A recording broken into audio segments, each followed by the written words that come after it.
Hello and welcome for video 3. Literally just finished doing the other one. The box is still here. So, all change on the layout. Yes, all change on the layout. What layout? I've taken it up, haven't I?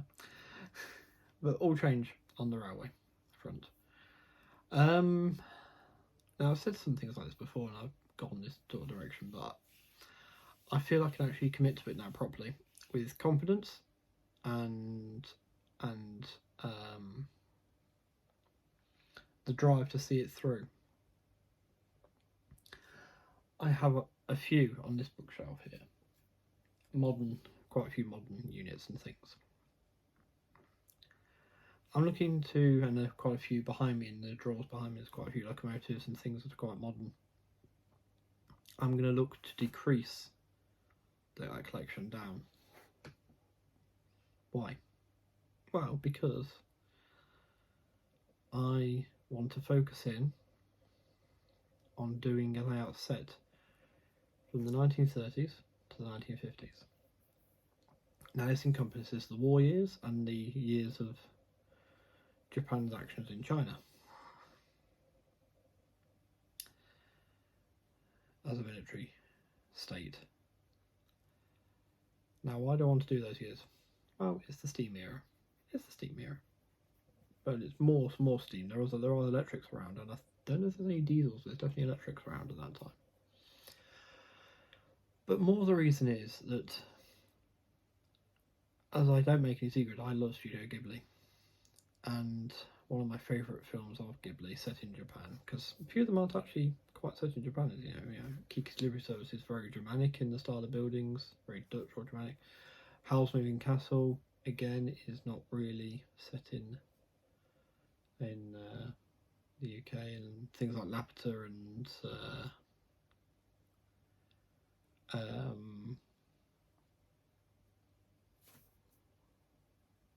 sorry, excuse me.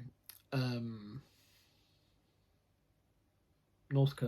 I was trying to remember the name of the other one. Valley of the Wind aren't even set in the same dimension as us. Realm, you know. Princess Mononoke again as well, you know. So things like that. There's quite a few that aren't, but Totoro is, and The Wind Rises is. And Totoro is very much a 50s thing. Up on Poppy Hill's 60s, and Wind Rises is 30s. The Wind Rises actually cover the war years very cleverly. But with what Japan was up to in the 30s, I kind of said, oh, there were 30s lads, it's all fine. It's already doing stuff that's bad, like really bad. The military is. Tojo's government is, you know. So, in for a penny, in for a pound on that one, so you might as well do the war years. Now, I have had flack for doing this sort of thing, which I've gone on to say, oh, I'm not doing it. The 50s is the earliest I'm doing it.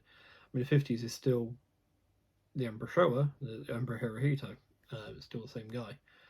Now, yeah, I've gone out and said, no, I'm not doing it. I'm definitely not doing it. But so why the change? Why am I willingly putting myself on this firing line? Because bollocks to you, basically. I have support of some very good friends in this action that I'm choosing, and I mean, I had a video recommended to me just this evening on YouTube, which was some guy's layout, which was set in Nazi Germany. It had a convoy of Opel Blitzes on the Faller car system, certain type setup going along the road. There was a building with swastikas on it. There were over 200,000 views on that video. Why is that? I went on. Most of the comments were, oh, this is fantastic, brilliant, wonderful, brilliant. Why is that okay? And mine not? Well, I've decided it is okay. It is okay. I'm not glorifying Tojo's government. I'll talk about what a bastard he was. There you go, just like that. Simple as. And it's not about glorification. It's not about going, oh, I wish Japan had won, because I do wonder about some of these people that model German subjects in rail and in vehicle. Second World War, I should add. Third Reich related stuff. And actually, I saw a fantastic video by a chap called Chris Becker, who does model kits, and he was showing what he had on his workbench and stuff. And one of them was a 262. And he went into it. He said, "You can't hide from it. This thing was built by slaves and for the Nazis. Yeah, you can't get away from that. It's part and parcel." And it's the same thing I'll be doing. It's acknowledging that at the time, the way I said, Japan's government and Japan's military are doing some really horrific things. And I told someone off on a stream because they kept bringing it up. I've been asked not to bring it up. So just change things a little bit here. Because they said, "Oh, I'll do a railway set in Germany and just focus on the railways." And it's like, that makes it right. And it's like, not really, because you've got the literal Holocaust. The stream stood up for that. And those trains were running to the camps throughout. In Japan, I get away with not having to run a train like that. If I set mine out somewhere in the middle of the countryside, where there's no POW camps nearby or anything like that, there is actually nothing.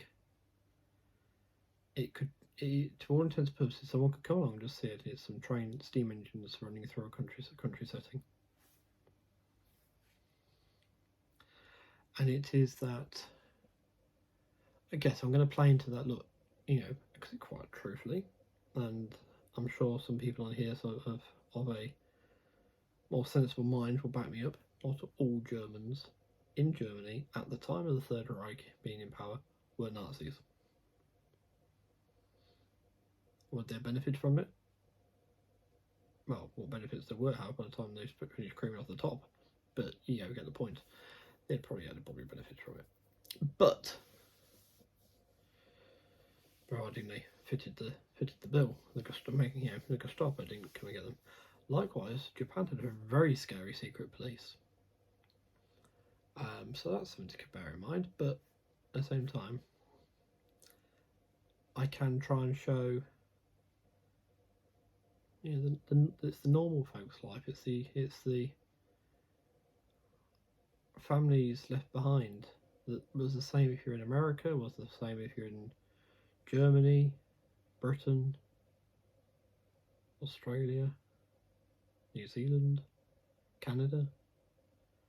The folks left behind that had no, the farmers, the mothers, everyone did something, and a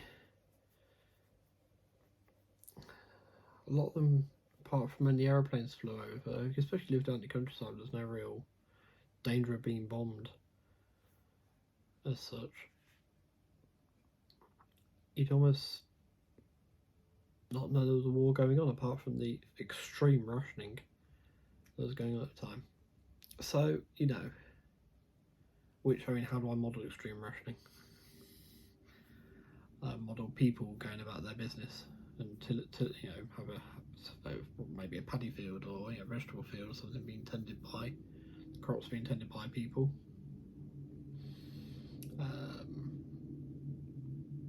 Someone making something. It's different little cameos, but there's nothing. I don't even have to put soldiers in it. There's going to be I'm not going to put a zero flying over. I'm not going to put a. But again, so mine would be a very tame version compared to that quite extreme example I gave. But it's an example that's a pretty good example that came out. Mine's going to be incredibly tame layout, really, and vast majority of my viewers probably won't be able to really tell which era I'm doing, unless you get used to the locomotives that are running in each one. When a certain one appears, always obviously running the 50s. So I'm running an EF58, for example. That's a big giveaway. I don't running 50s because they are 50s machines.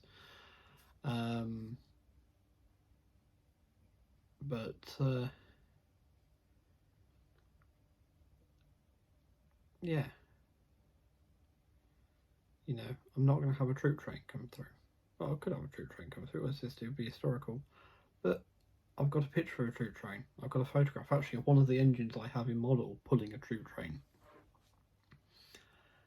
And there's no flags all over it. There's a group of school children come out to wave flags, and I understood, but it's another bit of the line where they're not there. There's no one waving flags.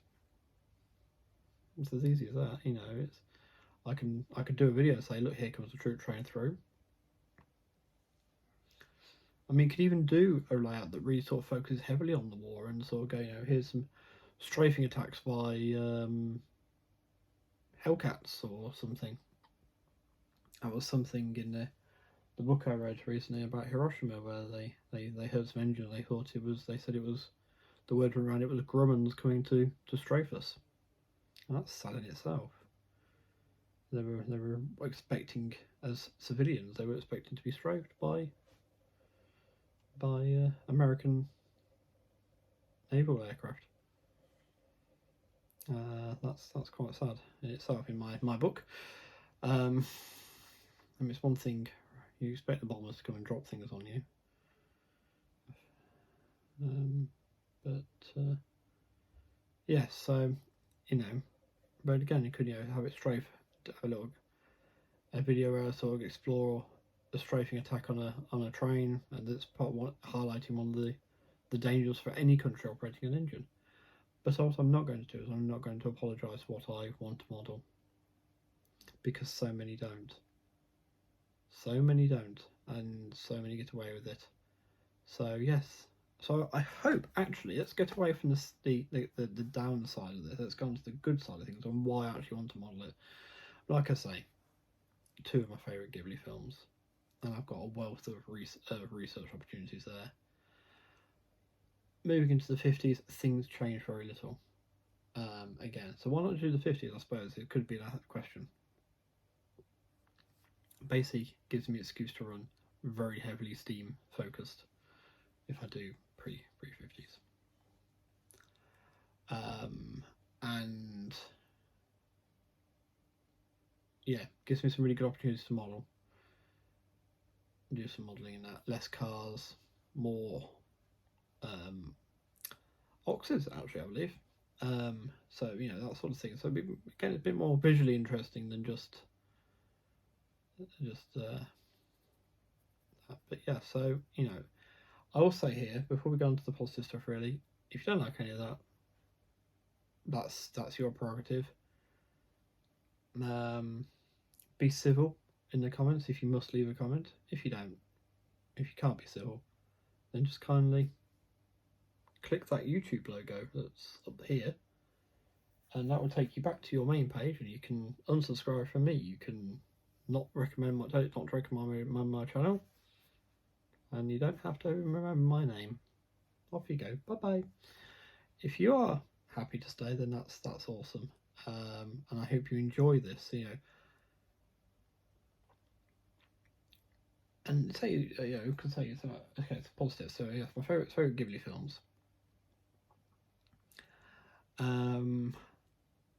I get to have a lot more people in traditional dress, which is something really sets it in Japan. As opposed to being anywhere else where they're dressing like Westerners.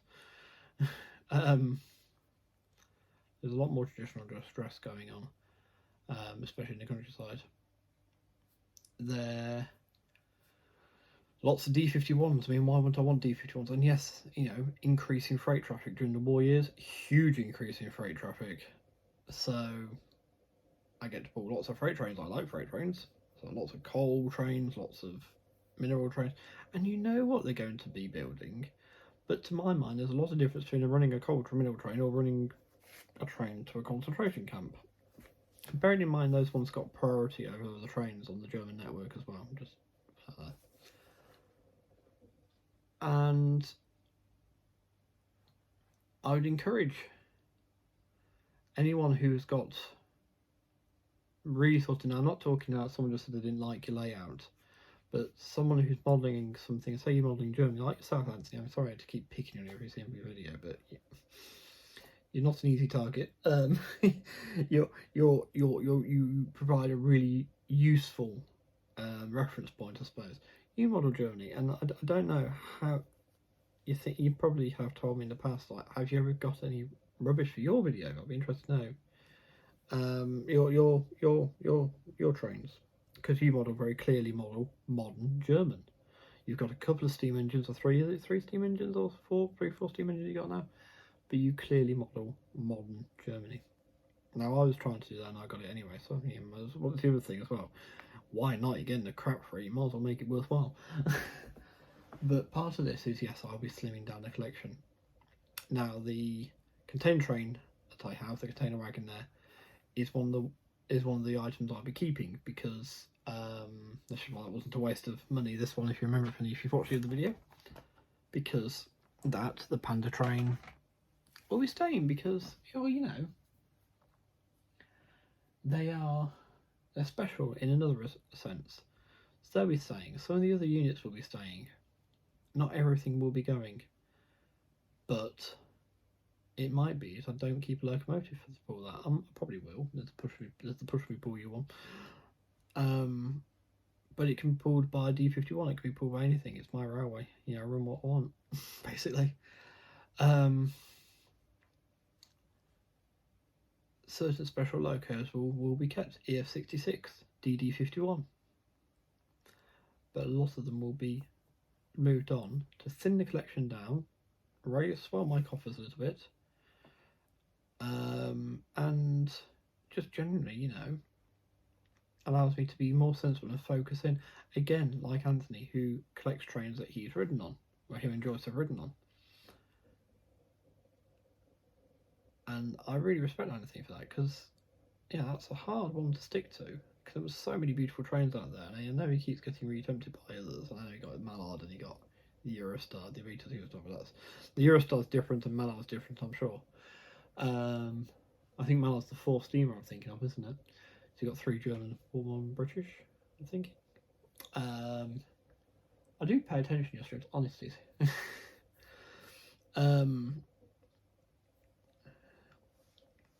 Just that when you get to my age, you start to forget.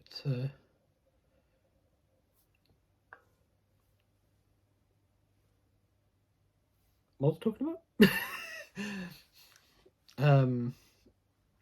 But yes, so it's Dale focuses on a time period, Highborn Hogger focuses on a time period from the 50s through to the, I think actually he does 40s, 50s, 60s, 70s, 80s. That's Dale's ultimate time period. He does a lot of his stuff in the 50s, but he does go beyond. So there'll be some things that do stay, but a lot of it will say ta-ta, bye-bye, off you go. What's interesting is some of the steam engines I've got I can't use because they weren't around, so I'm going to need other ones. That's one of the orders I need to put in Plaza Japan now. Now I am confident in them. Is for a C55, which is an early Pacific steam engine. So I'm really looking forward to these. I'm really looking forward to making a good go of it, making a decent thing about it. This video's gone way too long now, 20 minutes, but yes, I feel better for saying it. And like I say, I think it can be done with care and respect, not to glorify.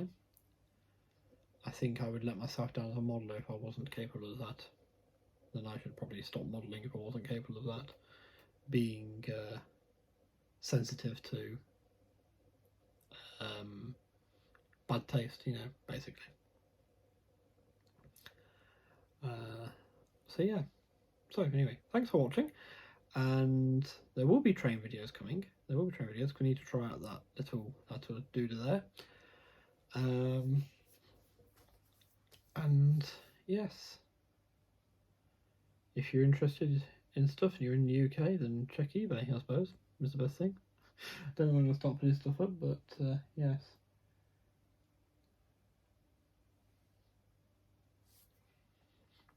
Take care, be well, and I'll see you next time.